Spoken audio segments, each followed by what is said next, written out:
ننګرهار مومندره کې د لوی باسول منظره هوټل د پرانیستي مراسم ترسره شول چې په یاد مراسمو کې د سیمې قومي مشرانو، سوداګرو او ځوانانو ګډون کړی و. یاد مراسم د قرآن کریم په څو مبارک آیتونو پیل شول. والسماء بنيناها بأيد وإنا لموسعون. یاد مراسمو ته راغلو میلمنو خپلې ویناوې وړاندې کړې. بسم الله الرحمن الرحیم. نن ورځ ډېر د خوشحالۍ احساس کوم چې لوی کور د ننګرهار لویه مومندره کې د لوی باسول منظره هوټل پرانیسته مو کړه او ډېر زیات خوښ او خوشحاله یم.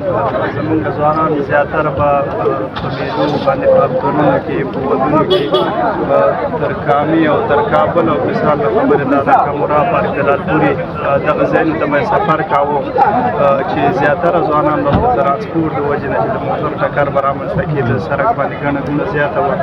نو زه ډېر د خوشحالۍ احساس کوم چې مومندره کې دغسې یو دمه ځای جوړ شو، یو میله ځای جوړ شو او د ټولې مومندرې لپاره دا د افتخار او د ویاړ ځای دی.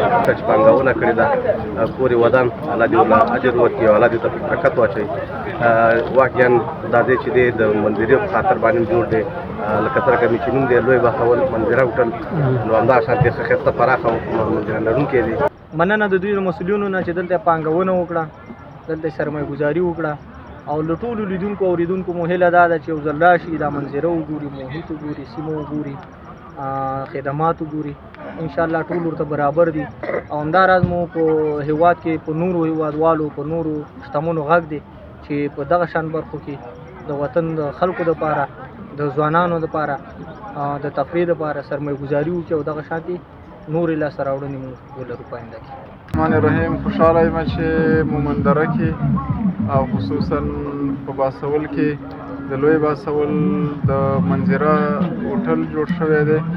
دا خو د مومندرې د خلکو دپاره او ضمناً د ځوانانو دپاره یو ښه فرصت دی چې سړی ښار ته لاړ شي یا نورو لرو پرتو سیمو ته لاړ شي.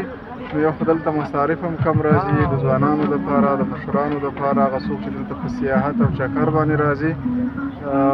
دا یو طبي منظره ده، ضمناً د سیند غاړه ده او سړی کولی شي چې د دغې منظرې نه خوند واخلي. زمونږ اکثره ځوانان د اخترونو، میلو، ودونو کې ناکاموره، کامه شوه، لالپوره شوه، هغې ته ځي. نو زه خپلو ځوانانو ته همدا هیله کوم چې را دې شي یو وار دې وازمایي د لوی باسول منظره په نامه هوټل.